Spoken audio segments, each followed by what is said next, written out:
What's up, family? Before we jump into today's episode, I want to share something close to my heart, our In Totality Patreon community, The Village. If you ever listened to the podcast and you thought, wow, I really wish there was more, this is exactly why I created this space. You'll receive early access to every episode, so while others are hearing it for the first time, you'll already be watching it and soaking it in. But it's not just that. You'll also get access to the In Totality docu-series, which is like my vlog, which shows what I do when I'm not on the podcast. And that's not it. You'll also be the first to know about merch drops, events, and opportunities to connect in real life. One of my favorite parts is our Bible study and book clubs where we're walking through scripture together and encouraging one another in the faith. On Patreon, we are building a community that truly desires a relationship with the Lord, pursues truth, and supports one another. And I would love for you to be a part of that. So if you want more, come join the Village on Patreon. The link is in the description, and I can't wait to see you there.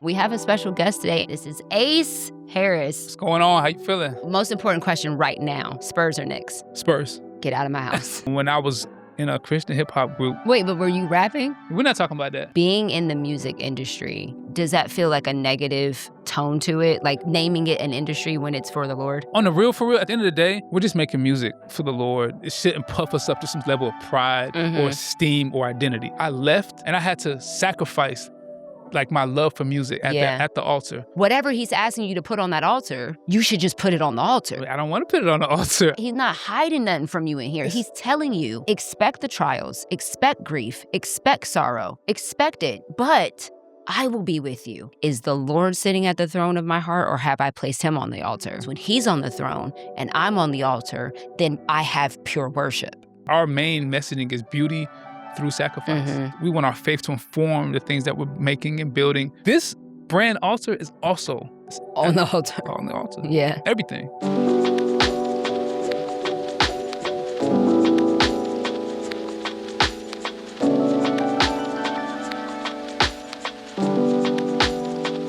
What's up, you guys? Welcome back to another episode of In Totality. I'm your host, Megan Ashley. I'm so excited. I'm going to just jump right in because we don't have a whole lot of time to waste, because I know I could talk to my guests for hours. But we have a special guest today. And you guys know this season, we haven't really been having a whole lot of guests. So it feels special to me. I want to introduce to you guys, I'm sure some of you already know who he is, but if you haven't, this is Ace Harris. What's going on? Hi. How you feeling? I was going to say your first name, but you can say I knew I was going to mess it up. I do that all the time. You going to call me La Cienega? I was going to call you La Cienega, but it's Lasana. Lasana, you killed it. Okay, you Lasana. And that's my middle name, too. Lasana's your middle name? Yeah, so my parents, so they call me by my middle name, but my first name is Warren.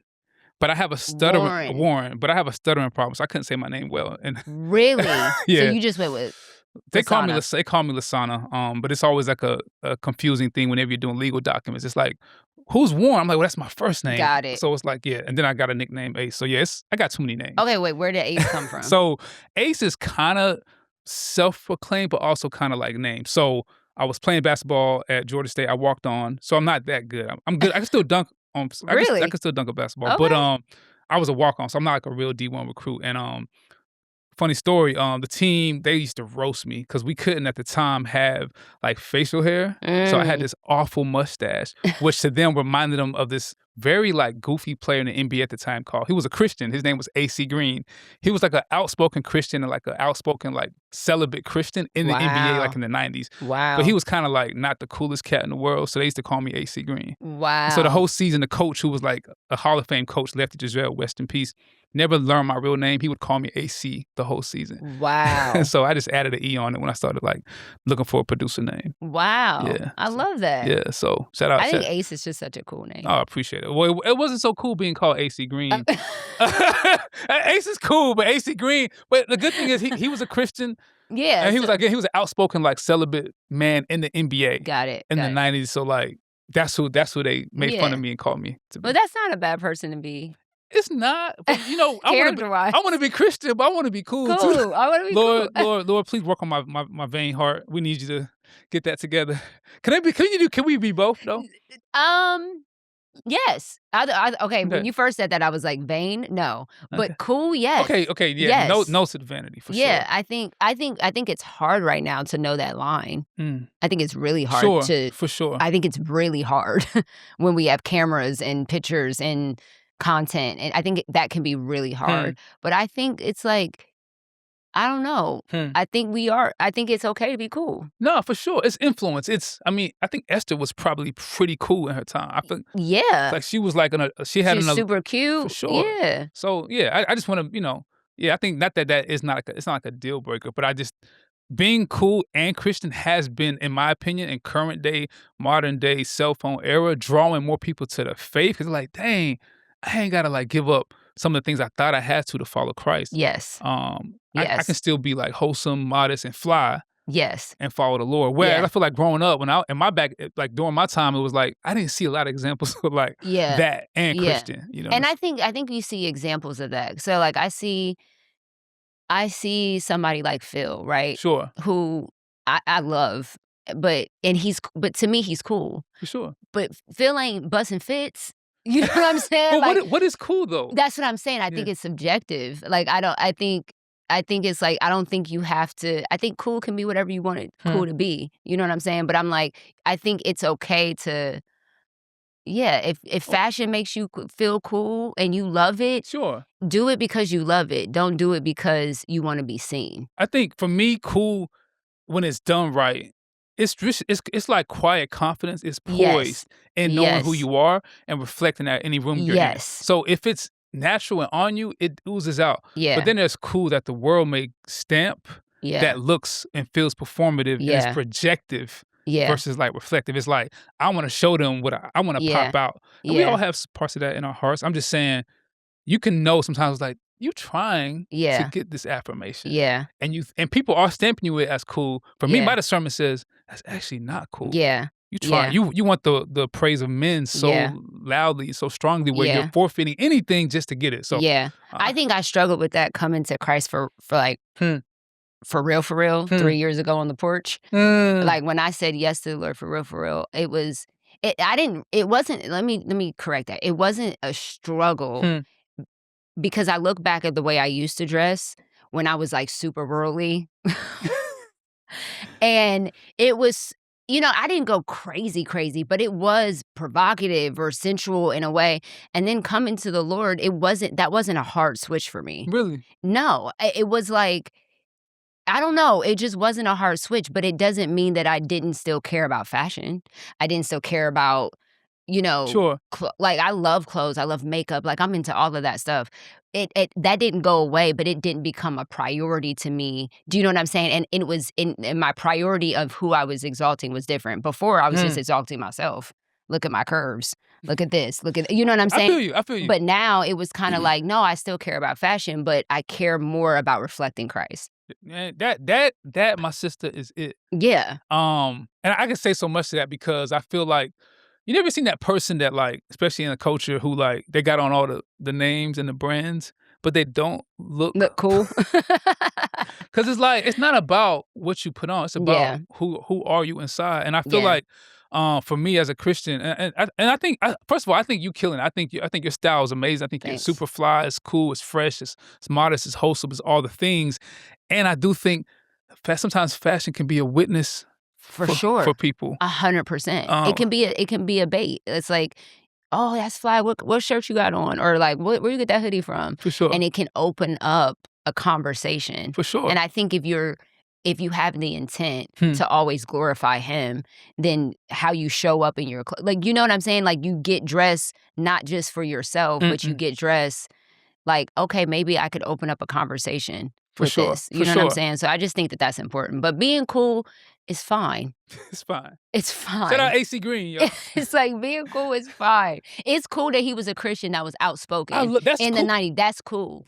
Now, it might not have been cool for you being called him because maybe he was looked at as like the corny dude. But like now on this side, it's like, no, that's dope. It I love is, that. and I mean, I was 20, Yeah. 19 at the time, 18, Yeah. so I didn't have a framework to Yeah. know how to process that. But now it's like, yeah, whatever. I mean, Yeah. I'm unashamed to the death. You know what I'm Yeah, saying? for sure. I love Yeah. that. Okay, so Okay. I want to do some rapid fire before we Okay. get into all the things because I want the audience to get to know you. I Mhm. want to know your background because you're from the A. Mhm. I didn't even know that until today. So I'm really interested in hearing how you kind of grew up and how you got into the music industry and all the things. So I'm gonna start off with some rapid fire. Okay.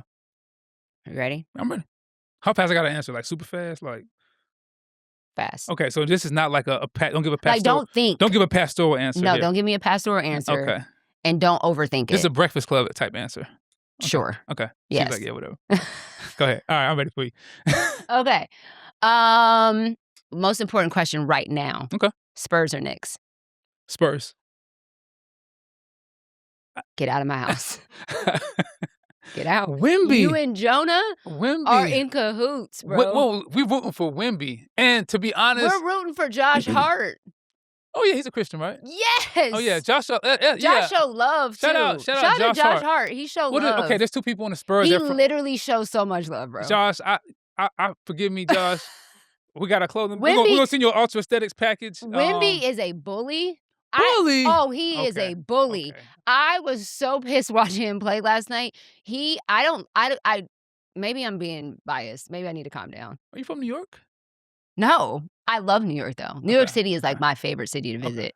I love New York too. I love New York. Love it. Like I wish I could live there. Love New York.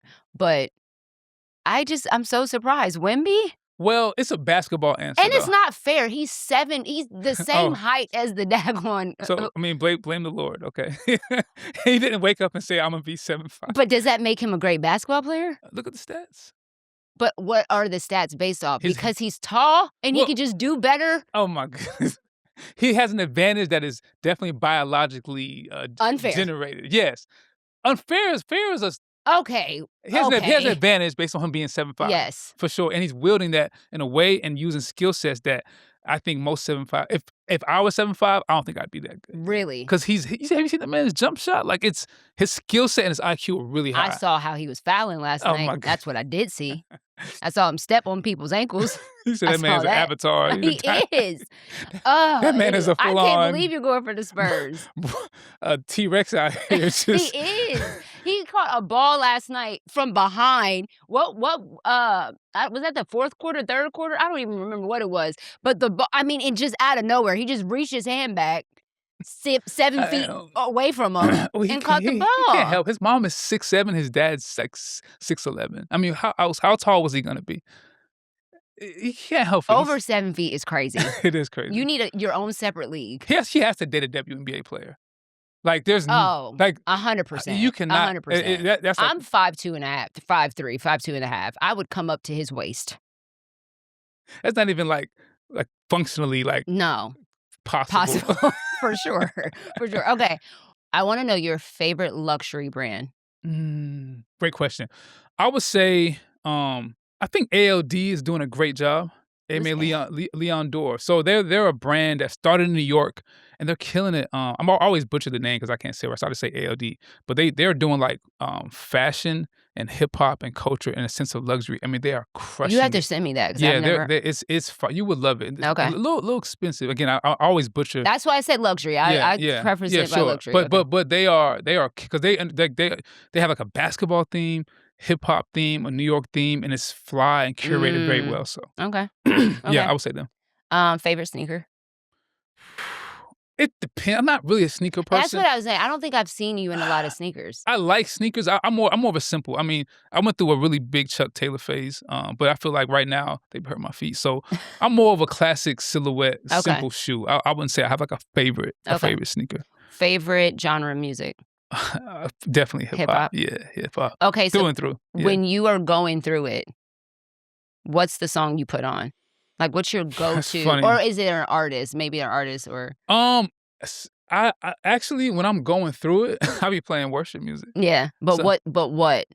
Because there's different types of worship music now. Like, do you play gospel or are you playing CCM? Sometimes I play like some class. It sounds crazy, but like some classic James Cleveland, like some old school gospel. There's something about. I know that he is a his association with the things that he got accused for is not helpful for some people. So Yeah. disclaimer. But Yeah. there's something about like the older generation, the Black church, and the way that those vocals and harmonies sit and where they were and the way they lean on the Lord, it does something to my soul that's like, I believe that you really are seeking the Lord in this time. And so I know the critics would say the lyrics or content was so much based on like, what can God do for you? Yeah. But it's like circumstantially, I think people are in a place where like, yo, I need you.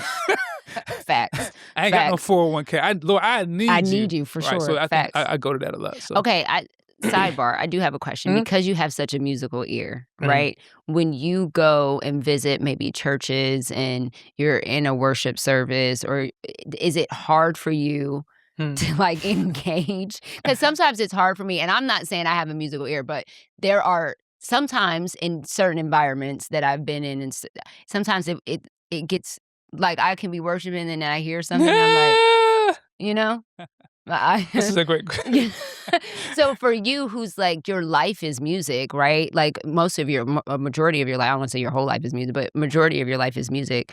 You're in music all the time. So when you are in worship sets, is it hard to engage? Like, do you have to feel yourself before you go? That's a great question, Megan. I feel like for me, because I know music, I feel like the Lord just gave me a sense of music and ear and all that kind of stuff. I feel like I can hear when something's not great immediately. And because of the way I'm wired, I don't let that affect me engage with God. I really try to get past that. And sometimes when I feel that bother me, I try to look at the words of the screen, I try to like fix my eyes on the Lord and meditate on him, because if you can get too wrapped up on that, then you're looking for things to be kind of curated and boxed for you to experience God. And I don't know if like, correct me if I'm wrong, but some of like the early church founders in the old school, I don't know if they was like melodically like killing it. You know what I'm saying? I don't know if the saints in like Acts were like sounding like, you know what I'm saying? How did they sound, right? Yeah. And they were still ushering in. So excellence is something we should look for, and I feel like, but I try to like not let that kind of kill my flow. Have you seen King David? The show on Amazon. I haven't watched all of it. Okay. There's a lot of parts where he sings. I guess he sings in real life. But I'm like, if that's how it sounded then, that is beautiful to me. I will watch like parts of the show where he sings and he's like on the harp or whatever. Yeah. And I will literally be in tears. It's so beautiful. It's beautiful. So if they sound like that, they was killing it. We need to bring some of that.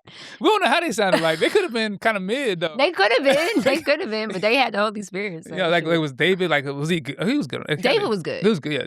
David was good. That's good. But I don't know about some other folk. But yeah. Okay. But yeah, I try to let it like kill the vibe. I mean, we know when you know something could be better, I don't want to be that annoying, petty, artistic person, quote unquote tastemaker that has to give a Yelp review for everything in church. Yeah. It's like, all right, we're here for something bigger than that. Yeah. So I've struggled with that. I've struggled with that. I can kind of see that. I've struggled. Well, you have high expectations for quality and art and aesthetic and beauty, I feel. Yes. Sure. And there's nothing wrong with that. I think I do too. Yeah, I just need to be. I need to be filled before I go. Oh, okay. I need to be filled. Like my worship can't start when I get in the room. Okay, or if it does, because then I'm off. Because sister so and so gonna have you. Like, you know, it's like. Sometimes that one person that's like, why is this voice on the mic? Well, can they put them in the back? Yeah, just turn it down. The sound man just turn it down. Turn that fader down. That's all. And we need to understand. Churches, that what it sounds like in person is not what it sounds like on your live stream. I need everyone to know. Yo, I'm about to walk out of here. That live stream be the tell all. That live stream be the tell all. It's like because it just is not the same. It's not the same. It's not. So I think you should just be mindful of the levels. I don't know what that is. Well, you're a producer. I'm not. The levels, y'all got to figure that out. The mic doesn't lie. It tells the whole story, and so I know what you're talking about. That's why you got to come prepared. Prepare your heart before. Hello. Don't need the live stream to lead you to worship. Hello. No. Get to the Lord and engage. You need to get on your face before you turn on that live stream. Yeah, the live stream might have you distracted. Distracted. Okay. So I've seen some pretty interesting live streams too. I mean, yeah. It's all good. Shout out to Saints, man, the production team, y'all. Church is doing a phenomenal Yeah, for sure. Mess aside, we're doing great. Oh yeah, for sure. It's great examples. It's creative. But live stream ain't for everybody. No.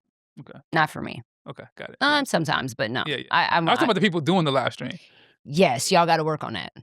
Yo, this is crazy. Y'all got to work on that. Y'all got to work on them levels. That's all I'm saying. Just turn it down just a little bit. Not sister, bring brother down. Sister, whatever. Turn them down. Turn them down. That's it. Yeah. And because you could have a heart to worship and be, so pure and that be beautiful. I want to see that. Mm-hmm. I want to see that. I may not want to hear that. Sure. Yeah.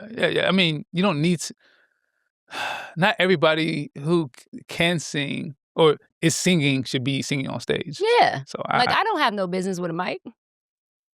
You do. I have no business with a mic. Sure. Yeah. Not singing. Okay, so you ain't absolutely not. Yeah, but you use your gifting the other way. So you speaking and teaching and leading. So it's like not everybody should be doing this either, right? Know our gifts. So, yeah, for sure. We gotta know our gifts. Yeah. We're going to pray for the saints. We're going to pray for the saints in live streams. Okay, so Ace, you are from Atlanta, but you're from Gwinnett. Yeah. And you were talking to me earlier about how you were in Gwinnett, but your dad's church was in the hood. In the hood, yeah. And so you just got to be multicultural in your life. Tell me about growing up. Yeah. So I was born in Decatur, but I was raised in Gwinnett County. Mm-hmm. But my family's from Liberia, West Africa. Okay. So my whole family, like my dad would say, when you inside his house, you in Liberia. That's how he would like. So in my brain, I grew up in a part of Liberia, even though I was in Gwinnett County. That's how African. Like if you talk to my mom today, who hasn't been to Liberia since 1978, you would think she got here yesterday. Wow. That's how close to the culture. So that's kind of my upbringing. Like whenever I say I'm from Atlanta, I'm like I'm from Atlanta, but my family's I'm Liberian, right? Yeah. So grew up in Gwinnett County. I was the only black kid in my class till about 6th grade. Wow. Being suburban black kid. I think we talked about that offline. But my dad's church, my dad as a pastor, he planted a church in 1987 in Atlanta to be a refuge because there was a civil war that broke out in Liberia in the 80s. So a lot of Liberians got displaced and moved to America. My mom and dad were here already because they came in for school. They could not go back. The whole country's in shambles, a civil war. Wow. So my dad kind of found the Lord years before that and felt led to start a church to be a refuge for some of those displaced Liberians and other West Africans. Wow. So that's the church that I grew up in that has raised me, shaped me. Shout out ICF Ministries. And that was kind of my upbringing. Wow. Yeah. But that church was in the hood in Atlanta near Cleveland Avenue where 1K has this song called Church House, Trap House.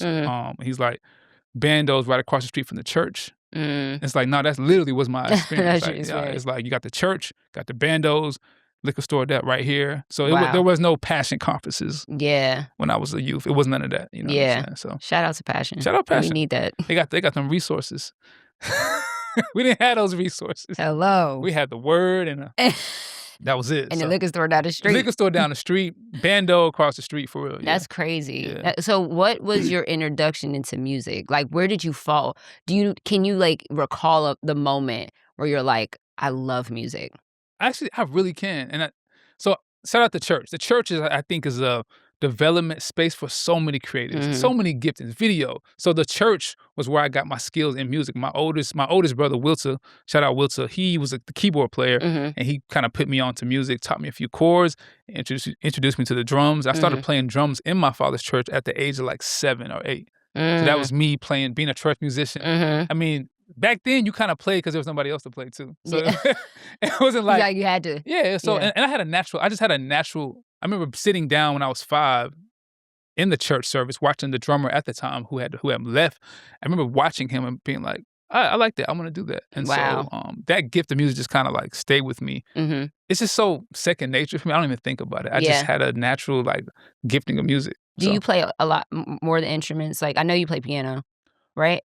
Keys? I fool around with piano. I don't want to say I play. Well, it looks like I've been in some studio sessions with you. It looked like you play. I can dabble. I can do it well enough to make some beats and some compositions. Okay. I would say I play the drums. Okay. But if I'm Jackie, don't hire me to be your drummer on your tour because I'm not a real live touring musician. Okay. I'm gonna be rolling every 2 seconds. I can't stay in the pocket.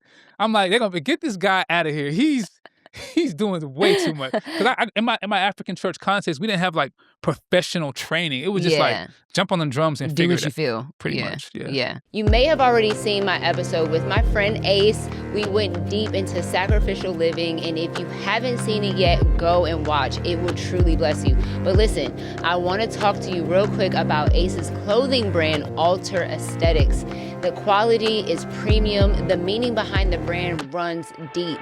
I absolutely love everything that they are doing over there with the brand, and I immediately connected with it. And so in their kindness, Alter has put together something specifically for you all who are tuned in to In Totality. Head over to alteraesthetics.com/Megan to get on the email list, and you'll become an Alter member. The membership gets you free shipping on your first order and exclusive 48-hour early access to their next drop before anyone else. So go to the link below at alteraesthetics.com/MEGAN. You don't want to miss out on this. Listen, y'all see this? Quality, okay? Don't miss out. Head over to the website right now. Alter Aesthetics, from the church for the culture. Okay, guys, listen, summer looks like an easy part of the year from the outside, and there are things I genuinely love about it, but there's something that happens when your normal routine disappears and you realize the structure you had was doing a lot more for you than you thought.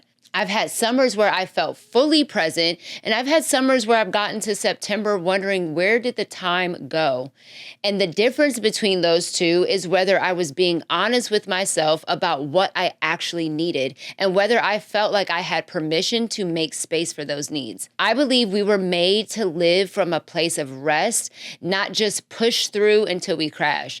But that's easier said than done, and sometimes we need real support to get there. Along with spiritual disciplines, therapy has been an important part of how I've learned to manage my time well by getting honest about what I'm carrying and where I need to set limits so I can show up well for the people I love and for every season I'm navigating through. BetterHelp has over 30,000 licensed therapists and have served more than 6 million people, and their sessions are rated 4.9 out of 5 across over 1.7 million client reviews. They match you based off of your needs, and you can switch therapists at any time. You don't have to say yes to everything this summer, so find support in therapy. Sign up and get 10% off at betterhelp.com/totality. That's BetterHelp, HELP.com/totality. If you could play any instrument. Oh, I love the piano. Okay. Love it. It's beautiful. I want to get better at it. Yeah. And there was a time in my life when I wasn't as good as I am now, and I sat down for a year and 2 years, and I literally practiced my scales and just got better within 2 years. And so I want to actually get better, but I love the piano. It's beautiful. Nice.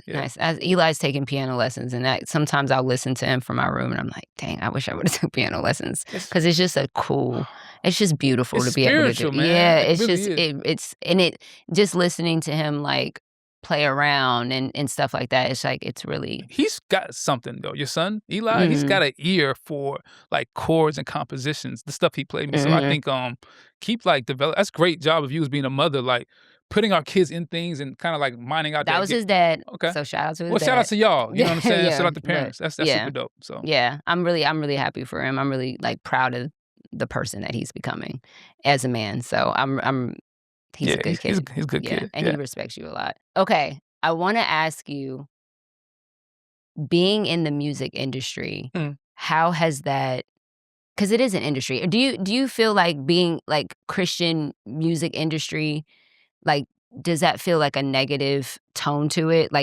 It being in the faith, but an industry. Does that feel hard for you sometimes, to, I guess, you know what I mean? Naming it an industry when it's for the Lord? So absolutely, Megan. So art and commerce are already a unique tension. The commercialization, the monetization of art. Yeah. It's already a tension. Yeah. And then you add art, commerce, and faith.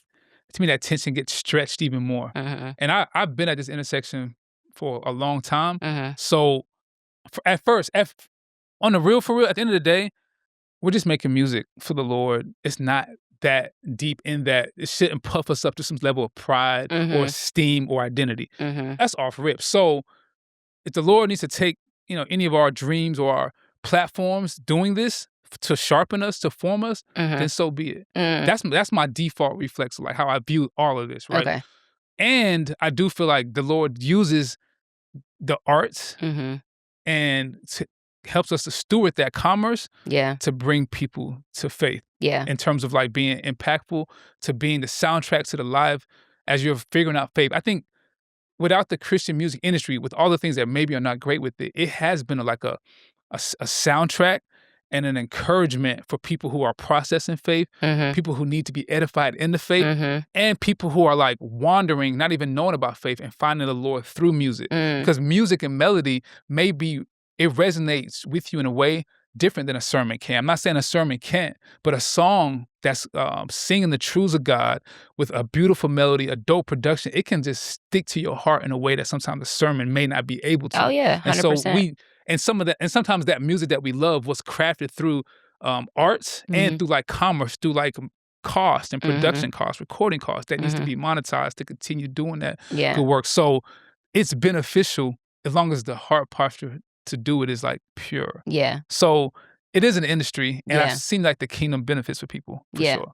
I think two things. One, being in this space where you're talking about the Lord, you're exalting the Lord, you're doing it for the Lord, but then like you said, there's still cost that comes with that. And that sometimes for me at least, I'm new to like running my own business and I'm new to this. So I've only been doing this on my own for 3 years. Wow. So it's so new to me.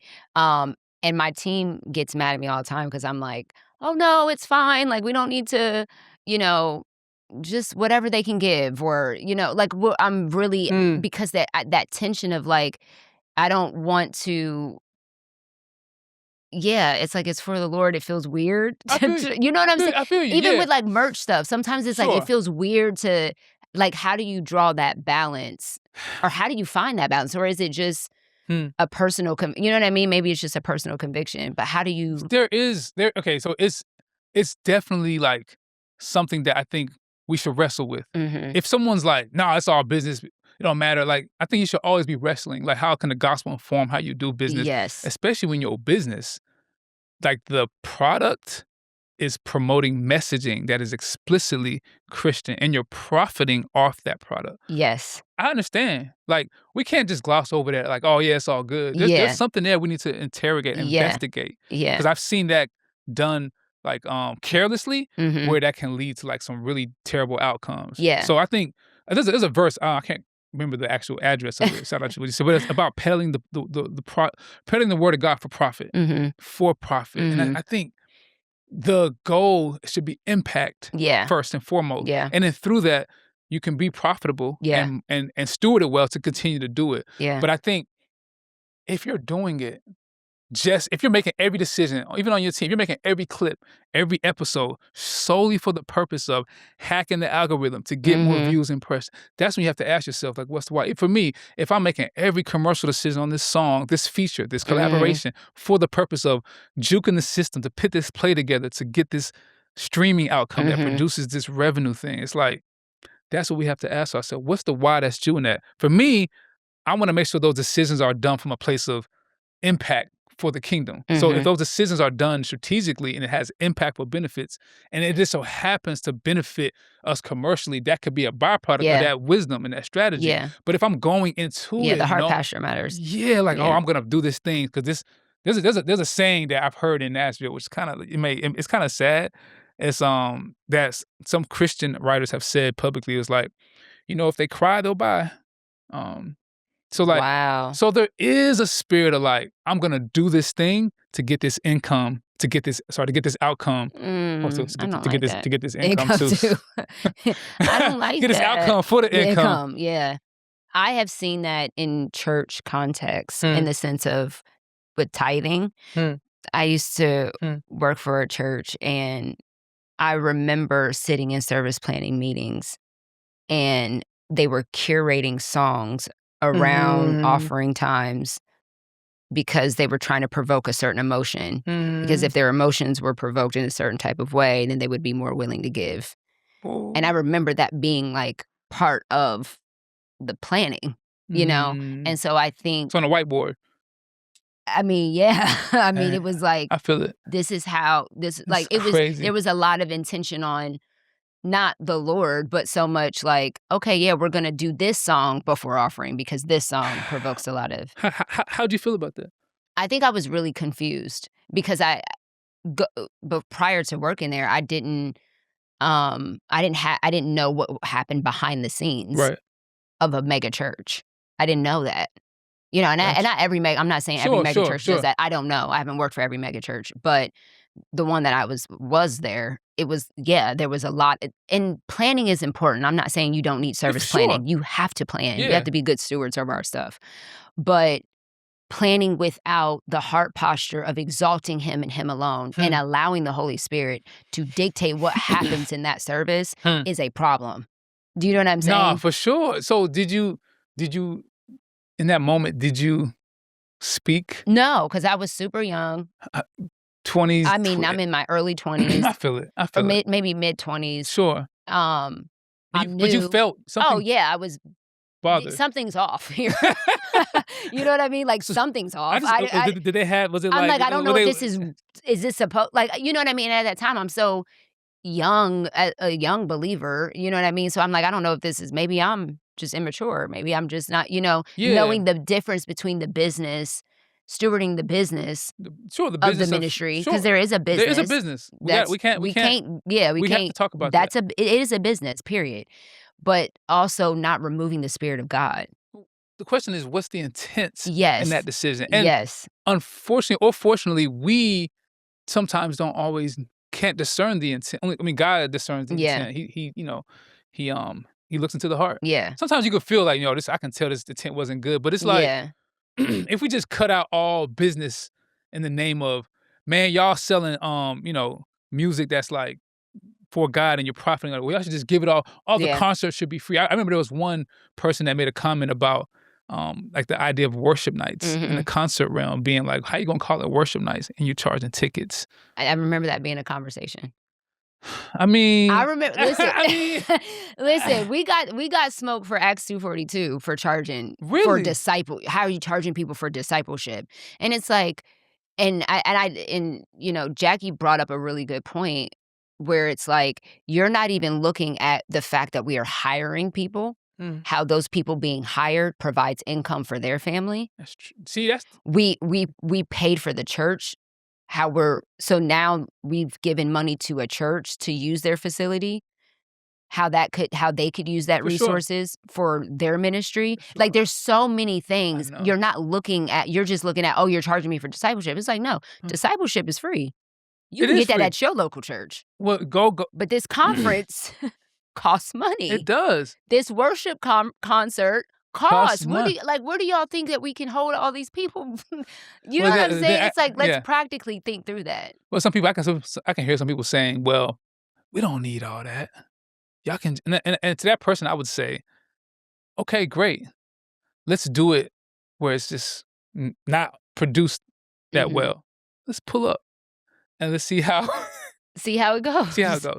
And there's going to be complaining, grumbling. So correct. God uses stewardship, business mind to like advance his kingdom in that way. And it may be a cost. Yeah. Not may, it will be a cost. It will, And that's okay. Yeah. As long as the person that's calling it this thing is not doing it to like only make a profit. Yeah. They're really thinking about the kingdom benefits, but there are costs associated with it. And I think it's so easy just to dismiss anything that requires a cost that's for the kingdom to be like, man, that's just like business. It's like, it has to be, I think we should have a little bit more nuance there. Yeah. A little more, a lot more grace, a little more nuance, a lot more grace, and just interrogate, why is this person doing this thing? Now, there are situations where like, I've seen, artists, Megan, it's tough because, the algorithm, it pays you if you give it attention. It pays you. Impressions pay. You know the game. I do. I don't play it, but I see but it. You see it. I see it. Yeah. So I'm like, at what point do we be wise and strategic in how we embrace or engage the hacks? Yeah. But make sure we don't do everything just for the hack and think about, does this line up with our mission? Yeah. Even for us at Reach Records, I remember we had, sometimes we get our stuff placed in like syncs, movies, brands, and this is where like art, commerce, and faith come right at a crash course. And there was an opportunity to get one of our songs placed. I can't say who the artist is or what the song is or what the placement was for, but it was a very popular movie that was a comedy. They wanted to use the song. And we get these requests all the time. Sometimes it's not necessarily, religious. It could be like a brand or something that's not a big deal, right? Mhm. And we have our convictions, but we kind of wrestle through. And we saw the clip on how they were using the song, Megan. When I tell you, we were like, You said, it kind of felt like a mockery of the kingdom, right? And so we were like, they're using our song as a soundtrack to mock religious, like kind of like spoofs and stuff like that. And we felt like we couldn't participate in that Mm. because, and this was a check too. I bet it was. Talk about sacrifice. Sacrifice. And I just felt like this is where you have to, trust Mhm. what's more important, and then Mhm. intent, motive, and heart posture. And Mhm. so, don't say I or we always get it right, Yeah. but I'm Yeah. saying wrestling is Yes. what I'm I asking. think what you said is good. It's like there should always be a wrestle.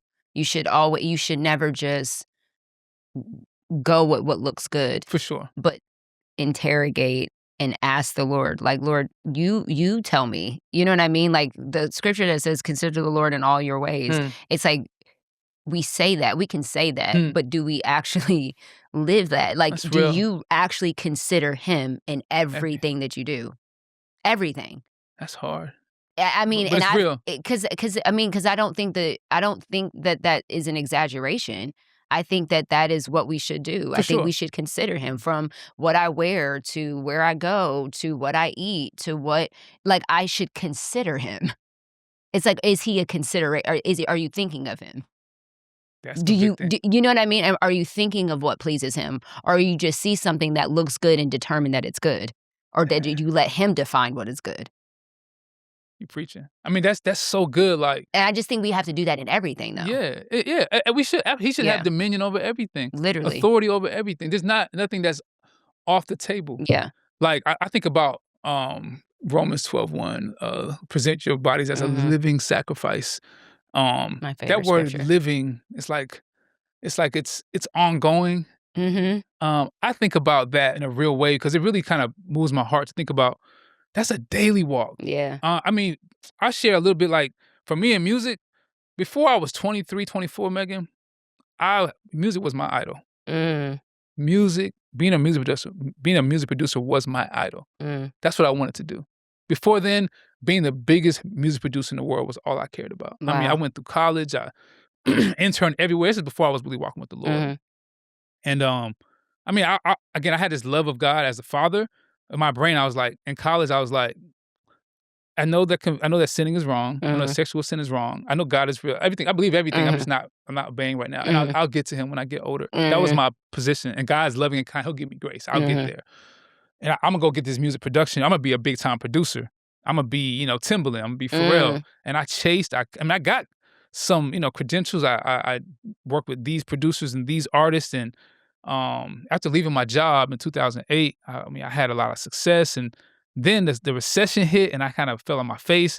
And I remember going to a midweek church some of my boys went to, and that just rocked me. And there was a sermon preached at that midweek service from a guest preacher. I wish I had his name. And he preached about surrendering your dreams to the Lord. And up until that point, I believed like my dreams, God's gonna make them come true for me. I'm gonna be a big time, full time music producer. Yeah.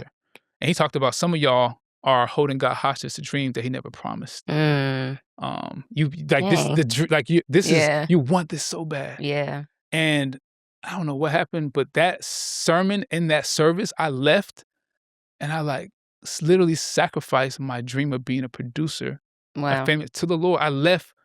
I literally remember telling myself, Lord, if I got to work a regular job and tuck my shirt in every day, that's fine. I'll do that for you. Wow. I'll still make music. You gave me the gift. Yeah, yeah. But I'm not holding you hostage to you. The God is obligated to do what I want him to do. He's not. Yeah. Yeah. And I had to sacrifice my love for music at the altar. Yeah. And that moment changed my life. Fast forward, the Lord and His kindness, which God is not transactional like that. Lord gave me my dreams right back 100-fold. That's beauty. Freaking Grammy wins. Yeah. He gave it to me. But when I got those things, it didn't even compare to the gift of having Him as my real father. So I say that for a lot of creatives who make music, they have dreams of it's such an alluring thing to be gifted and want your gifting to be your thing you do for a living. Yeah, because it becomes your identity. I think that can be hard too. The thing that you're gifted in becomes the thing that you are, instead of and as a Christian, it's like your identity first has to be a child of God first before anything. Yeah. It's like you're a child of God. And then the gifts that he's entrusted you with, right? Because the gifts come out of repentance. So everyone has a gift. Everybody has a gift. But when you come into a righteous relationship with him, you're obligated to surrender that gift to him and say, Lord, you've given me this gift, but I'm not tied to, like, it's not my identity. I'm going to use this gift however you say use it. So if I'm supposed to be this big time music producer, or I'm supposed to be the drummer at this corner church, preach, like, Lord, use it. Use it. He's not obligated to make our vain dreams come true. Yeah. He's not. Yeah. He's more I had to learn, he's more curious or concerned with my spiritual formation than he is my worldly ambition. Yeah. Yeah. And it's all, we have it in us. I have to die daily, but it's like, I mean, I'm so thankful that happened. I know people that I still walk with, I'm around to this day. A Grammy was like fun, but it's like, I remember I saw how coveted that thing was to people around me. I want that. I want that thing. And I'm on the other side of it, like, guys. It's not that. Yeah. This thing is not going to the Grammy's not gonna be in heaven. Yeah. It's not gonna be in some Hall of Fame. Look what I did. No, it's not. It's not gonna be there. Yeah. So I laid at the altar, like, now. Yeah. I just feel like I've seen something about the music, the entertainment, anything that's like optically successful. Yeah. Sports, it's so coveted. And I've been blessed. The Lord has been so kind to me where, like, he don't have to do anything else for me. I'm so grateful. I'm so gracious and grateful for him. But I've seen how if I hadn't surrendered that thing, I would have been a mess. If I had any of that success I have now, coming to Christ and surrendering my life, oh my gosh. Oh, I already know. I would have been a mess. Are you kidding me? Success. If the I 100% relate to that, because I feel like if the Lord did not snatch me in the way that he did 3 years ago, I would be a mess. Bad. Like, really, I would just be in the streets. I wouldn't be modest. I would be in the streets. When the Lord snatched you, did you feel like rescued in that way? I think the awe of it all for me in that moment was realizing that it was like a sobering, oh, I was your enemy. But in my most broken, low moment, you promised to be with me. And I just thought I was just in awe of that. Do you know what I mean? Like, I don't treat people that I don't like that way. Do you know what I'm saying? You know what I mean? If somebody is an enemy, I would not be, it's just not natural to be kind and loving and merciful to an enemy. You know what I'm saying? So to experience that, to experience his love and his comfort, at the same time realizing that you're giving me this, yet I was your enemy. And then being like, oh, wow, you have been the sustainer of my life, even when I never recognized, like, even when I just was against you and didn't acknowledge you and didn't love you. You were sustaining my life. He had you marked. You know, so I think it's just like the awe of it all. It was just like, oh, wow. And there should be nothing that you can ask me for that I wouldn't give you. Yeah, so therefore, how are you responding? Like, after he rescued you, therefore, how do you respond? How do you serve? How do you love? How do you engage? How do you podcast? How do you, like... I think that's why your story is powerful, is because, like, God has... I mean, I don't want to be theologically inaccurate, but I feel like God, he marks certain people in a way where it's like, this is my daughter, and I'm rescuing her. I feel like that was, in a lot of ways, me too. Like, it was like, I know you, and I'm bringing you back to the fold. I'm literally a shepherd, literally using that staff, and I'm drawing you back into the fold. Snatching. Because you are about to jump off this cliff. For real. No, it was like a snatching. It's like, but I think about my mother when I was a little kid. Like, I was probably, like, 2 or 3. And Hmm. we were standing on, like, the side of the street, but I, like, ran out into the street, and she snatched me up. And not only did she snatch me, but she spanked my butt, like, that day, you know, afterwards. And it wasn't because she didn't love me. It wasn't because she was being mean to me. But she's like, "No, I'm gonna snatch you because you're about to get hit by a car. And not only that, now I'm gonna discipline you so that you don't do it again." That's the loving kind. And that's the loving, like, the Lord loves, he disciplines the ones that he loves. And so not only does he rescue you, but he also trains you and disciplines you so that you don't go back in that street again. For sure. You know what I mean? But I think it takes humility and maturity to see that the snatching, that the disciplining is love. It's something. You said this on Threads the other day. I think this, you said some things are painful, but they're not harmful. And I feel like I resonate with that. I was like, oh, that's a phenomenal language to what you're saying. Yeah. Like that discipline, even for me, like everything in life, there's a cost. Yes. Like it cost us something. It costed him something. So you think it ain't gonna cost you something? Hello. What is like? What is like? Even like as we're talking about like the idea of sacrifice.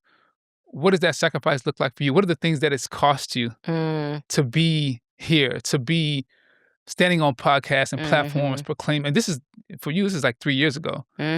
What have you had to sacrifice? I think that we can talk about sacrifice in the big ways. Like, oh, I've had to, you know, I don't have sex and I don't do this and I don't do that, or I dress a different way. And then it's like, yeah, that can be a sacrifice too.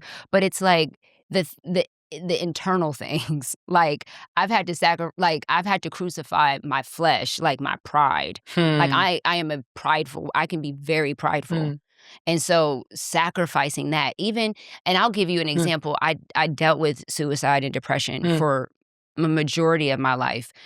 2021 through 2023 was really rough for me, like really rough. And I remember coming into like a really sincere relationship with the Lord. It wasn't as if I did not still, even till to this day, it's not as if I don't struggle with those thoughts or with the feelings. Sure.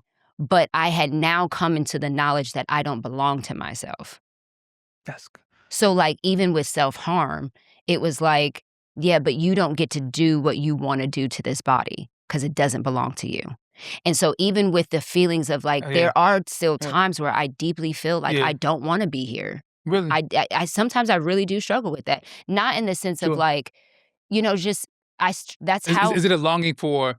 I think it's a rest as yeah, well? I think it's I think it's a dual thing. I think the pains of life, you know, longing to just rest and not struggle. I feel you know what I mean? I think I deeply not as bad as I used to, because I don't allow my thoughts to stay there. You're taking them captive. Yes. Absolutely. Like I've learned that through scripture. Like I take a thought captive and I make it come into submission and obedience under Christ. So I've learned how to put my armor on, you know, where I didn't know how to do that before. So it's protected me in a lot of ways, but it doesn't mean that those feelings and those thoughts don't still come. But I am now so controlled by Christ that I don't just do whatever I want to do to this body. So it's like sacrificing how you feel. Sacrificing how you feel. You know what I'm saying? That's heavy. But like, because we talk about all the other sacrifices, but it's like, no, you're going to have to sacrifice how you feel. You're going to have to sacrifice, like really putting to death those not selfish, because I struggle with people saying that suicide and all that stuff is always selfish, because sometimes it's not. Sometimes it's you feel like you're a burden to other people, and so it feels like that's the best decision to make. But it's like sacrificing these fleshly desires for the sake of I do not belong to me. I do not belong to me. I don't belong to myself. That's good. This body it houses the Holy Spirit. So I have to steward this body well. And just because I'm feeling sad or whatever, that doesn't mean I get to dishonor this body. That's good. Do you know what I mean? Because this body does not belong to me. That's really good. You know what I mean? I've just been given this this This vessel vessel. to steward. And That's so so it's like good. sacrificing my right. Sacrificing your right. You know, That's hard. I don't have the right. I've given that over to him. So when you say yes to the Lord, you've given over your right to choose. I think that's a lot. That's so uh, tough for a lot of people who are. 100%. It's like I think 100%. the goodness and the love of the Father is optically in culture. That's a great part of the Christian faith, Mhm.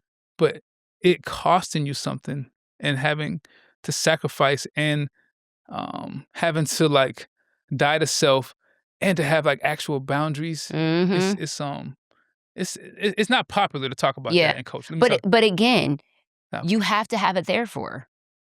that's true. Because if you have a therefore, then you're willing, you're humble to submit or Mm, to sacrifice. yeah, Do you for understand what I'm sure. saying? Yeah. And that's again why when Paul goes through Romans 1 through 11 and he is just laying out the mercies Hmm, of God. hmm, And now you get to 12, therefore live this way. That but you have to have a therefore. hmm, And so when you're looking at the sacrifices of being a Christian, are you just looking at it like, oh, like, do you do it begrudgingly?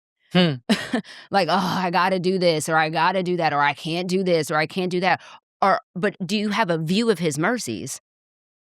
That's good. That's good. Are you putting the mercies of God in the forefront of your mind? Are you looking at the cross? Hmm. Because if you look at that, whatever he's asking you to put on that altar, you should just put it on the altar. But it's hard. I don't want to put it on the altar. I wanna like. That's real though. Well, even one of my favorite Old Testament stories is Abraham and Isaac. Like Mhm. I ain't gonna lie, when I was coming to faith and I read that story, I was just like that story it just rocked me because I'm like the thing he loved so dearly. How you gonna ask for that, God? Thing he waited for so long. And I feel like that was me in music. Mm, This was my Isaac, and mhm, metaphorically, like I wanted this. This is the thing, yo, God. I got you on everything else, but like mhm, I'm gonna do. I'm not giving that. I'm not putting that to the altar. No, mhm, no, no, no, no. And the thing that we cherish, the thing He wants the most, mhm. and this is why I want to encourage people. Like you're sacrificing something, but what you get is like so much greater. So much greater. Like So much greater. had I not sacrificed that idol, first of all, I was dating my wife at the time, but if I got married during that time before really sacrificing, I would have been a mess of a man. Mm, Just some like because my heart was holding on to things that God mhm, wanted me to give up and surrender. mhm. So I don't know where I would have been without that sacrifice, without that surrendering. And it's so freeing. Honestly, it's very freeing too. When you like when it's all on God, I actually kind of kick back a little bit more. No, I'll be like, you know what? you're a little more relaxed. Like You're a little bit more relaxed for sure. my dad's got me. So I will do said thing and I'll sacrifice this, I'll surrender this, I'll toil, I'll do these things, and ultimately God dictates the outcome. Yeah. God will deliver me. He'll save me. And even in death, even in anything that happens here, I always try to encourage I was talking to Jay offline, like we have to start transporting our brains to the heavenly realm too. Mhm. Everything that we love here will die. Yep. It's gonna fade. Yep. This this quote unquote outfit, these things, these beautiful everything will Yeah. fade. Yeah. That we have to. I mean, I know you talked about grief before. Like I've lost 4 family members in 3 years. Mm, Dad 22, mm. cousin 22, brother 25, cousin 25, Wow. and the joy of the Lord has not left me, Megan. Wow. That's beautiful. I refuse. It's not a flex. It's not a brag. Mhm. But I sincerely believe that this place, this is not our final stop. Yeah. Yeah. There's something. There's another place that we're going Yeah. that can we behold, and then I transport myself to heaven. I bring heaven down to where I'm at now Yeah. in my living. I try my best. Yeah. Yes, there's grief, there's toil, there's struggle. It could be life is hard. Let's just call it It what it really is. is. It is. But I really believe God is good. I really Yeah. believe God is faithful. Yeah. This is something that you say a lot, right? Is God is good. Is that like your I say it a lot. yeah. Life is hard. God is faithful. I say that a Mhm. lot. Mhm. Because I really believe that. Like Yeah. with people who are going through tough times, Yeah. we could play tennis with problems. All day. Yeah. Grief here, loss here, divorce here, Yeah. struggling here. We Yeah. have a lot of them, and I'm not here to minimize that. I mean, I try to sit with people who are in real burdens, and like I'm saying, like literally me, I've literally lost 4 people in 3 years. It's a lot. Sudden death too. Like brother in 25, Yeah. like called to the hospital at 10 o'clock. He passed at 12 p.m. Wow.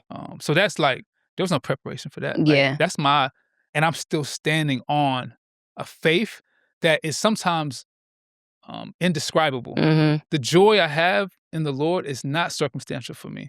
That's good. It's not, because circumstances, like there's gonna be times where it's Yeah. like, man, I want to get out of here. Yeah. For sure. For sure. This is tough. For sure. Yeah. And I'm convicted to believe there's something that keeps my heart at peace. 'Cause I believe this world must not be it. It has to be something greater. Yeah. Yeah. It has to be. And Yeah. I hope, I sincerely. So when people are going through like hardship, I just try to be. I think the Lord sometimes use my grief or my circumstance to kind of encourage them. Yeah. Like, Yeah. it's not the end. Yeah. It's like going, like when you go to the gym. And I used to have a trainer back in Ohio, and he was just brutal. Like, he's a crazy man. I'm like, the type of exercises, I'm like, where did you even get this from? Like, my body, I used to dread going because I knew I was going to be in so much pain. I used to dread it.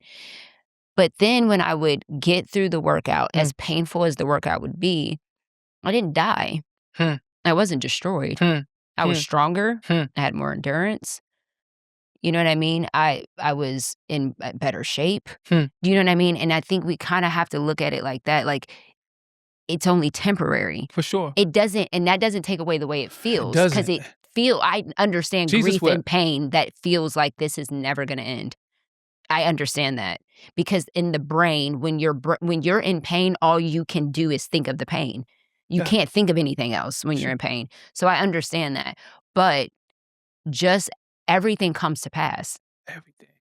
Everything. Everything comes to pass. All of it. Even your highest moments of happiness, even that comes to pass. That's why I just be very sorry. No. I just feel like something people say about me, I'm kind of like prayerfully, I'm kind of even keel. I just don't get too high, don't get too low. Yep. Because stay right here with God. Stay walking on the highest heights.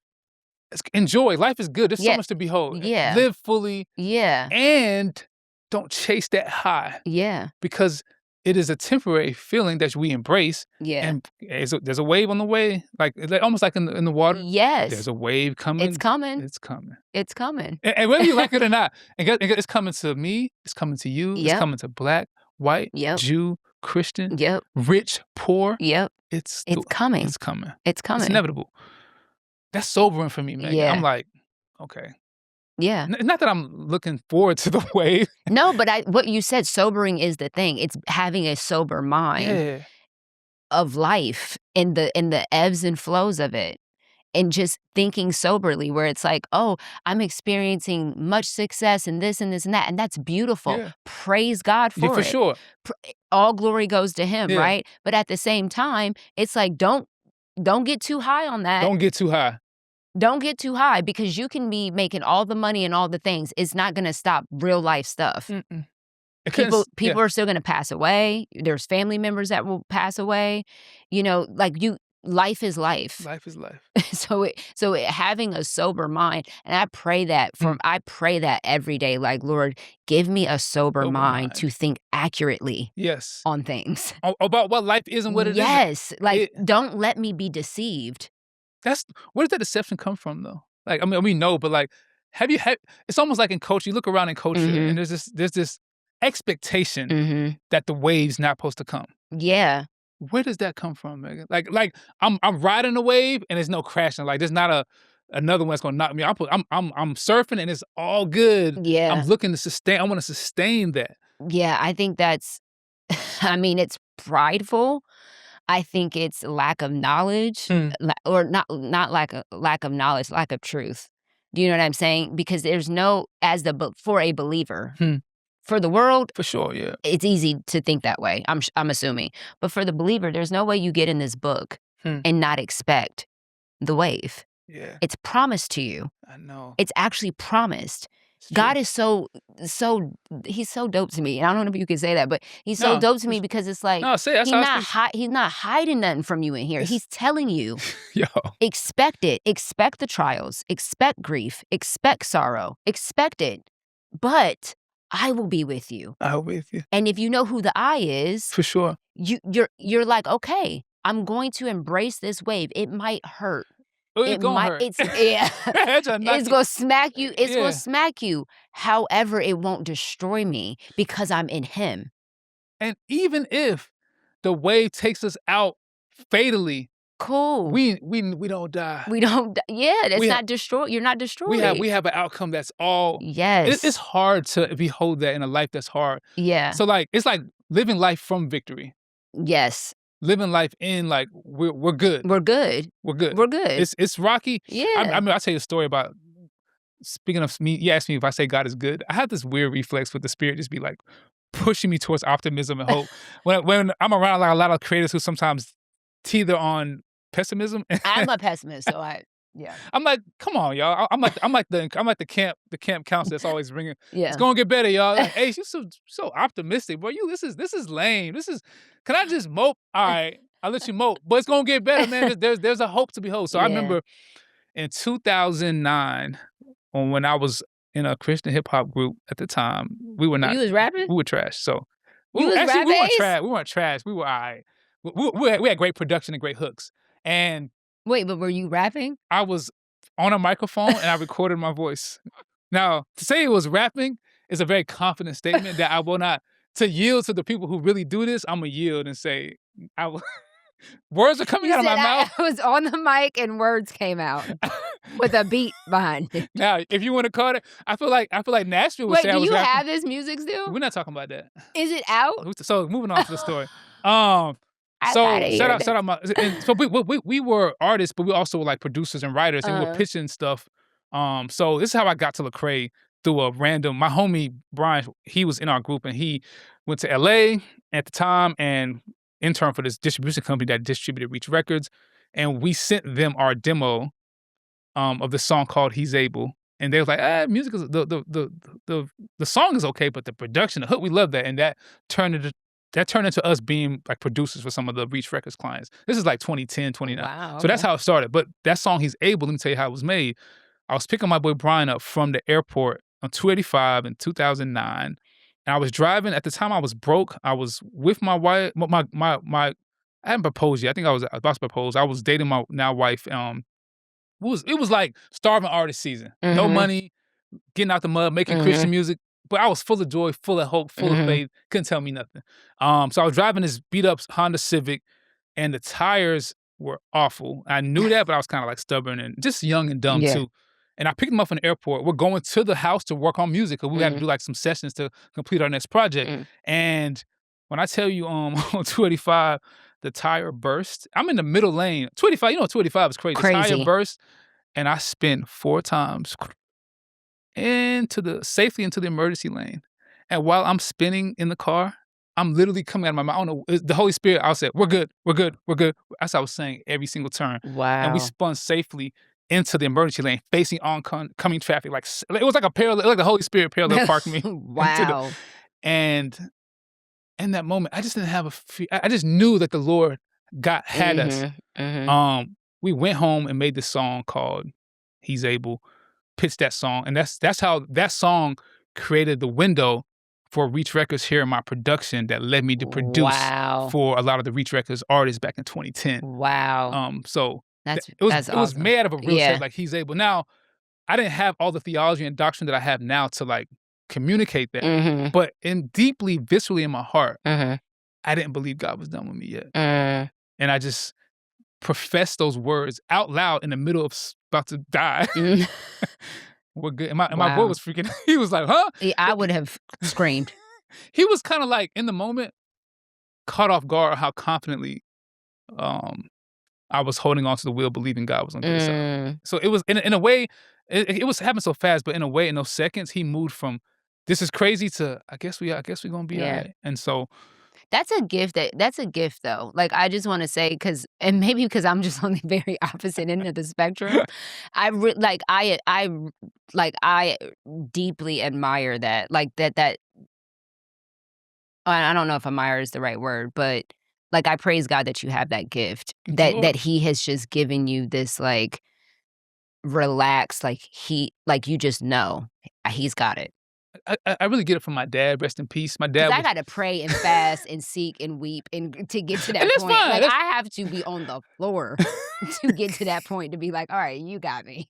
But, I mean, because that just ain't that it ain't just natural. Like, I have to weep for that. So for you to just have that in the middle of, like, about to die, that's I crazy. don't know. The Lord just he just I just even when I didn't have all the doctrine and the Bible reading that I have Mhm. now, I knew him. Mhm. And I knew he was gonna take care of me. Mhm. And I Mhm. knew even if I died, You knew where you were going. yep, Yeah. confidently. You Yeah. can't tell me no, I'm good on that. Yeah. Like, speaking of death, I've lost two brothers. I lost my brother Mm. in 2002, my other brother, in a car accident Wow. randomly. I mean, good tangent, like a segue. I mean, 2002, my first year at Georgia State as a college student, September, my brother, who's 3 years older than me, uh, died in a car accident from a random crash in rain. Wow. Like, just again, no preparation, snatched. Yeah. So I mean, it was tough. My Yeah. family, shout out my tribe of my community, my Mhm. Liberian family in the church that I grew up in. Even in those moments, man, maybe because of the way I saw my dad's faith, Mhm. I just knew this is not the end. Mhm. If my brother's faith was in Christ, which we believe it was, he's gonna be okay. Yeah. And my life still goes on. Yeah. In fact, I didn't run away from God. It actually made me trust him. It made me accept life even more because from Mm. that point at 18, I handled tough things a lot better. Wow. Because I had Yeah. that traumatic experience happen. Yeah. You know, your brother dies in a car accident Yeah. on a hydroplane, gets hit by a Mack truck. You can't. There was no preparation for that. Yeah. It's just literally sudden death. Yeah. Died on the spot. Boom. I Wow. don't know. I get a call from your mom at the college dorm. Wow. So Yeah. that I don't know. Those moments of like hard things Yeah. have sobered my heart to where Yeah. I even trust God even more. I'm more confident in His provision and His Yeah. care and safety. Yeah. When it shouldn't be like that. Mhm. In fact, I've seen people run away from God from harder Yeah. things. God just moved me closer to Him, Yeah. and that's why in this field that I have, like, I want to be that encourager for people, Yeah. especially in the music business, because I know that the creative soul is a delicate soul. Yeah, it is. Sensitive. I feel like David in the Psalms was kind of like a creative, kind of like a mentally, He absolutely was and was depressed a lot of times. but that Him and Jeremiah? sometimes the best art comes from that Yeah. tough place. That you hear people say that all the time. Your favorite artist is like, "No, I need her to go through a breakup so we can get some good music." Or, "I need you to go through something so we can get." So, yeah, I think that pain produces Does. beautiful things Beautiful sometimes. things. Beautiful things. And I've been like the big bro in certain spaces of like encouraging some of the artists or creatives who they feel so deeply. And I feel deeply, Mhm. but I don't. You said earlier about sacrificing your feelings. Mhm. I guess I yearn or try or strive to do that without the Lord forcing me there. Yeah. Your feelings are more like a check engine light, Mhm. but they should never drive the car. Yeah. Yeah. It's just if something's It's an wrong. indicator. It's an indicator. Yeah. It's like you gotta check on You that. gotta check on that. So Yeah. I'm encouraged. And I for my younger like creative artists who have a heart for music, Mhm. I get that place Mhm. of like easily depressed, Yeah. feel deeply, pessimistic at times. Yeah. But that same place is where God uses that pain Yeah. and makes some of the greatest art known to Yeah. man, right? Yeah. So I think, speaking of that, I think when I think about sacrifice, Hmm. I think about, especially like in the Old Testament, that's where Paul is pulling that from, right? Being a living sacrifice and Mm. how sacrifices were placed on altars, right? Mm. And I think that we have to constantly monitor and be aware of what we're placing on the throne of our hearts and what we're placing on the altar. And I think sometimes we are deceived in thinking that we've placed the Lord at the throne of our hearts when He actually is up on the altar. It's like, I'm willing to sacrifice more of the things of the Lord than I am to the things that I actually desire. That's real. And I think we have to like interrogate that, because I think when scripture says our hearts are deceitful above all, it's like, who can know it but God? You don't know your heart as well as he does. And that's why it's so important to interrogate. Is the Lord sitting at the throne of my heart, or have I placed him on the altar when I should be at the altar and he should be on the throne? Because when he's on the throne and I'm on the altar, then I have pure worship. That's so good. Then because my life is pure, which means my worship would be pure. That's good. But I have to constantly, it's not a one-time thing when you said yes to the Lord and it was like this permanent thing that happens. No, being a living sacrifice means that you keep putting yourself on the altar, because sacrifices that were placed on the altar in the Old Testament died. Right? They were cut. Those animals weren't getting up. They weren't. Yeah. We're living sacrifices. Right. So we have to constantly put ourselves on the altar because we keep getting off of it. Dang, that's good. I love that. You know what I'm saying? I love that picture, yeah. So it's like you have to constantly do this every single day. Every single day you're putting yourself on the altar. Every single day you're making sure that he is on the throne of your heart, not the thing that I want, not the thing that I, really, because when he's on the throne of your heart and he's your glory, like David said in Psalms 3, like, you are my glory. You are my glory. When he's your glory, then everything else goes on the altar and you do everything to please him. That's good. You know what I mean? It's like, you're my prize. You're what I want. I don't want to have the #1 podcast more than I want you, more than I want to commune with you, more than I want to hear from you, more than I want to feel your love. I don't want that more. And so, yes, because I want you more, I constantly place you at the throne of my heart, and I constantly put this podcast on the altar. Because I want you more, I put my singleness on the altar, or dating life on the altar, my children, right? Like whatever it is, I sacrifice that for him because he's my glory. Not anything else. There's nothing that I want more than I want him. And that has to be a daily thing. Doesn't mean that that's a natural feeling every single day. No, for sure. But it's a practice. For sure. Like, sacrificing is a daily practice that we have to do as believers, and not just a one-time thing. And I think that that's where we get it wrong, is that we do it every so often. Not every day. Living sacrifice. Die daily. Every day. Yeah. Every day. And sometimes every hour. You know what I'm saying? Like, for me, sometimes it's like, I feel you. I died this morning, I'm going to have to die again by noon. Yeah, well, parenting, I be dying every on the clock. You know what I'm saying? I be dying. Because you got teenagers too, right? 11, 9. Oh, okay, so not quite. But still, I be having to die daily. I be having to, anger got to die daily. Yeah. Lack of patience got to die daily.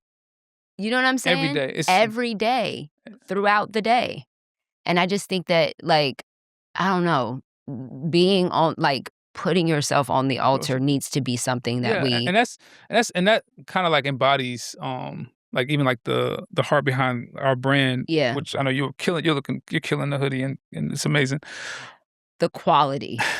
Can we just talk about Go ahead. The quality? Go ahead. And I told you this at the concert when I first saw the pieces. Me and Jordan were talking about this. We were like, dang, this looks like this is like the same quality. Like, if I go to Kith, I'm like, it reminds me so much of Kith. That's because Kith is one of my favorite They're brands. on our mood board. I know. It's one of my favorite brands. But like, it's just the quality matters to me. Quality is a big thing for me. So go ahead. It's woven into the garments. I mean, our main messaging is beauty through sacrifice. Like, obviously there was a sacrifice to make this beautiful garment, the toil, the ideation, the imagination to get here.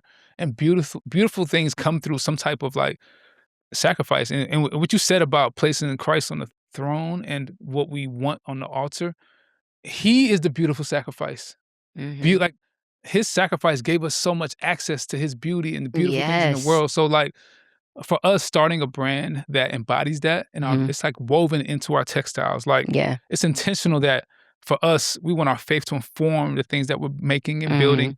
And we want that to inform how we run our business, how we run our company, to make quality products that embody the faith. That's a beautiful sacrifice. And we are okay. Like this brand altar is also On the altar. on the altar. Yeah. Everything. Yeah. Like the Lord directs how we run and how we position ourselves, and we feel like we're doing something amazing that can be impactful to people and Yeah. to see, like, to reflect His light and culture through fashion and Yeah. beauty, and we want to like be like good stewards of that and obedient. Yeah. And sacrifice anything that He would have of us as we like build our brand. But I think that's one of the things that drives our like clothing And business. altar is such a dope name because I don't think out of all the words in scripture, I would have thought to use altar as a clothing brand name. But I actually think that's kind of dope because if a non-believer was to see this, right, they'd be like, altar? Like, what does that mean? Like, maybe they might have some Sure. idea, but it provokes a curiosity, which I love because it introduces a conversation.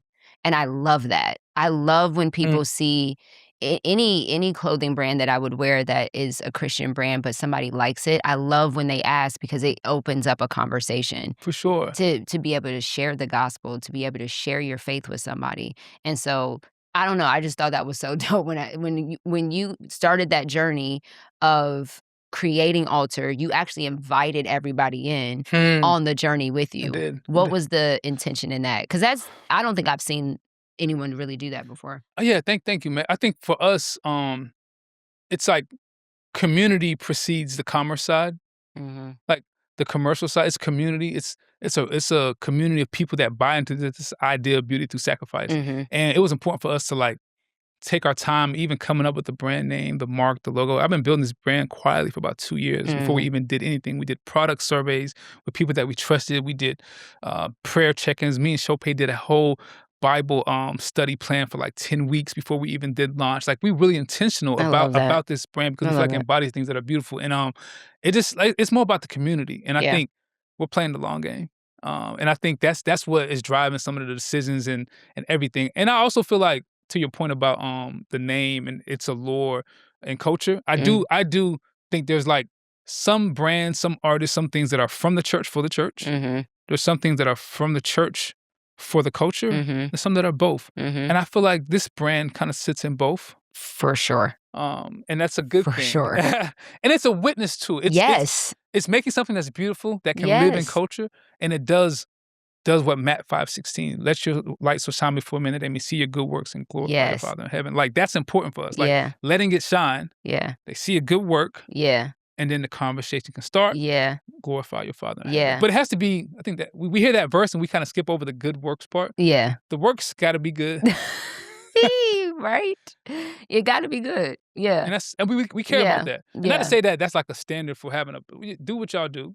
For sure. But as for me, as for me and my house. As for me and my dog. We're going to have quality, okay? I mean, for sure. And I think the people in the culture would benefit from seeing more Christians who embody that Matthew 5:16, beauty through sacrifice, let your light so shine.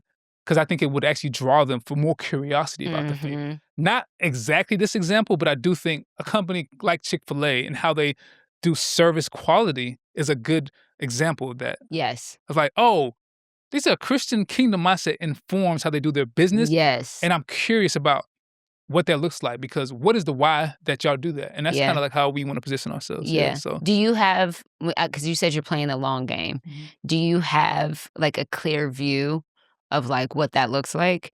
Or is it like, we just know that the Lord has us in this for the long haul? I mean, there's some like internal plans and dreams that obviously the Lord, like I feel like we sow, He grows. You know what I'm saying? So I do feel like this brand will be like a multinational brand in culture from the kingdom, which I think there need to be more brands like that, whether that's in fashion, music, anything, from the church for the culture, right? So I do feel like, this at like Fashion Week and the biggest stage of fashion, I do carry, we do think our brand embodies that in terms of like the quality, the messaging and everything. And we feel like God wouldn't direct us to make it like that if it didn't live in that scale. So that's kind of how we're positioning ourselves. Yeah. So we'll like I said, when I first saw it, I was like, oh, this is really, I remember talking to Jordan and we were like, dang, we need to step our game up. This is like nice. This is like the quality, the way that you wrote it out, all of it, the intentionality behind it. It was like chef's And I kiss. think honestly, you embody the messaging in this brand so well. Like we were talking offline, like I feel like you're one of the people that I feel like talk about from the church for the church, from the church for the culture, and for both. I think you're both. I feel like you're the way you position yourself on this podcast and your style naturally, like it's dope. It's fly. Like it's like I feel like I could see Megan at like New York Fashion Week and they'd be like, yo, who's that? And I think that's and I could see you like literally wearing this hoodie out in culture. And it's a draw. And this is where we have to obviously make sure our eyes are fixed on him. We don't do it for that. Yeah. But it It's a tool. it's a tool. It's a tool. So I feel like even everything, beauty is a tool. It's a tool. It's a tool. Fashion is a tool. Like, all of that is a tool. Like, but you have to determine sure that it's, you know what I'm saying? Like you have to be a good steward over that for tool. sure. You can't just be cute and don't be doing some, you know what I'm saying? Yeah, you can't be some of y'all bros that y'all be in the gym. You know, come on. It's some like, of y'all got y'all shirt off. Some of y'all ain't gonna say no name, boy. Put that shirt back on, bro. The Lord didn't call you to do that. Come on, I know you got the 6-pack, bro. And you know what? And I get it, but nah, bro, put that shirt back on. Bro. No, seriously, because if we can't be out here with our shirts off, y'all shouldn't be able to be out here. Consistent. Yeah. I mean, at the beach is different, maybe. Okay, sure. But not me. Sure. I'm too cool for that. So. Oh, you had to put a shirt on at the beach? I mean, you know. Ace, what? I mean, you know, it's going, you know, we're going to style it right. You know what I'm saying? Okay, this is a hot take. I think back to beauty through sacrifice. Like, what's that scripture? God looks at the heart, man looks at the outside appearance. I think we hear that, we forget we understate the other part. Like, people look at the outside appearance. So I don't think. You said that's God that looks at the inner. Yeah. We be looking at what we see. Hello? We do. We see, we hear with our eyes. I'm gonna be honest. Yeah, for sure. Like, okay, so that could be a tool. I'm just saying, like, certain outfits, certain fashion choices ain't for every body type. In my opinion. So that's it's not. That's what I'm trying to say. It's I'm trying not. to be nice here. No, it's. Lord, forgive me if I'm being petty. I'm not trying to come across like that. But yeah. But no, for sure. But more importantly, like outside of that, I was the kid like when I was in high school. I'm not with like if you have like fashion sense and tastemaker sense, that's fine. As Christian, that's fine. I think you embody that. People in your circle do. And for me, you ain't got to be that. That doesn't have to be a thing of you to be my friend either. Yeah, I'm not that dude that looks down on people. Yeah, who may have a certain fashion sense or that's corny to me. And I think the fashion industry, the fashion world, that's why it needs to be redeemed some. We could do a better job of how we look at others. It's not puffing ourselves up. Like, look at me. It's like, nah, I'm just reflecting light. I'm not projecting for attention and to look down on others. I love that. And I think the fashion, that's why I'm excited to build this brand, because I do want to redeem how the fashion industry can engage people better. And I think the kingdom people are the best people to do it. So, I love that. I love that. Yeah. That's really dope. And I haven't even thought of fashion in that way, but that's beautiful. For sure. I love that. And if for your audience, if they tapped in, and go to alteraesthetics.com/Megan, and we're giving everybody that goes through your portal free shipping on your first order and 48-hour early access on all of our new launches. So listen, if I were y'all, I would literally go to the website right now, and that way you're just plugged in. You don't need a code. You don't need any of that. You just go to the website. We'll put it down here at the bottom for you. Go to the website. Free shipping. We love free shipping. Let me tell you something. Let me tell you how important shipping is. Shipping. Because I will cancel my whole order.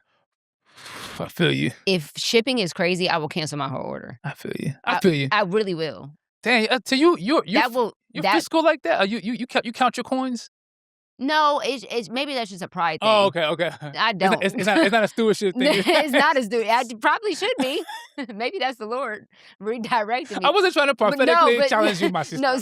I wasn't doing that one. But if you are challenged, accept it. No, seriously, I need to be a better steward. But shipping is a thing for me. But when I see free shipping, that makes me so happy. Yeah. So listen, y'all, free shipping. And not only that, when more merch drops, right, they get 2 days ahead of everybody else. Do with that what you want, but Tap in. it's a blessing. Don't miss it because I'm tapped in. I'm going to be getting all the stuff. Hopefully I can get like 3 days early or 4, like a week. We're gonna work. Okay. I'm No, like, hopefully I can get a little. I remember you at I remember you at the Jackie show, and I was like, you were so kind. I mean, because sometimes thanks. I don't expect people who have like, you know what I'm saying, like platform to like, hey, check out my thing I'm building. Can you? It's like on the music side I get that a lot too. Yeah. But it's like I want to position my stuff where it's not it attracts, it doesn't chase. You know what I'm saying? Yeah. So, and I think you genuinely resonated. It resonated with you. Yes. And you and I see you wear the hat and the different things, and like I said, I feel like you embody the idea and the messaging very well. And we're just here to redeem culture, like we can. It needs some redemption. I feel like people from the kingdom redeeming fashion, and I already do that in the music space anyway. So like this is a great output for me outlet for me to do it in this space. So, I'm really excited for you. Thank you for being so gracious to our audience and giving this early access and getting free shipping. That is really kind. And I know the Village, my Patreon community, the Village, I know they're going to tap in. And so thank you just for being here and just sharing. Since meeting you, I've just always had a lot of respect for you. Thank you. A lot of respect for you. And thank you for being so kind to my son and letting him shadow you and all the things. But I just really appreciate you. And you're welcome to come back whenever you want. No, I know it's far. No, I mean, it's a couple rest stops on the way, but I just want to honor you too and say, keep going, Megan. Thanks. Like you are doing a great job of like emitting God's light in culture and raising up people, discipling people. Shit, like you're doing a great. I know it can be tiring at times, but with leadership comes responsibility. But this platform is necessary and it's helpful. So just continue to do it in a way that God's leading you to do it. Thanks. I told Ace I was going to quit podcasting. Come work for him. I told her that's not going to happen. No, for real. Like you're doing something. Like I see the comments. I see like the impact. Thanks. And it's like, man, I think God's breathing on that. Thank you. I appreciate it. Appreciate it. Y'all, make sure you check out the website, www.alteraesthetics.com/Megan. That's where you're going to get your free shipping. There's no code needed. You don't need to do all that. You're going to get your free shipping and you're going to get 48 hours early access. So make sure y'all check that out. Ace, thank you again. Make sure y'all check Ace out. Make sure you go to the Altar page on Instagram. Do you have a Threads? Altar has Threads too? We have. I don't be. Really? Okay. Yeah. At least on Instagram. Check it out. Make sure you guys shop and support. We love you and we'll see you next week. Hey y'all, thank you so much for being here with me on In Totality this week. If this episode blessed you or challenged you or even stirred up something in your spirit, go ahead and like this video, drop a comment below and share with us what part of the conversation really stuck out the most. Share with someone who you think might benefit from watching this. It really helps the show. And listen, if you want more of In Totality on a weekly basis, then join my Patreon community. You get early access to watch In Totality episodes, exclusive behind-the-scenes content, and In Totality docu-series, which is like my vlog, first access to merch drops, events, Bible studies where we're walking through the Word together, book clubs, and so much more. We're growing in our faith together, and I would love for you to be a part of it. If you haven't already, subscribe and tap the notification bell so that you never miss an episode. Thursdays, you'll find me right here on YouTube in the live chat when the episode premieres. I hope this message encouraged you today. I pray that you find a good, godly community and a Bible-based church where you're rooted in love and growing. Keep stepping into God's truth in totality. I'll see you next time.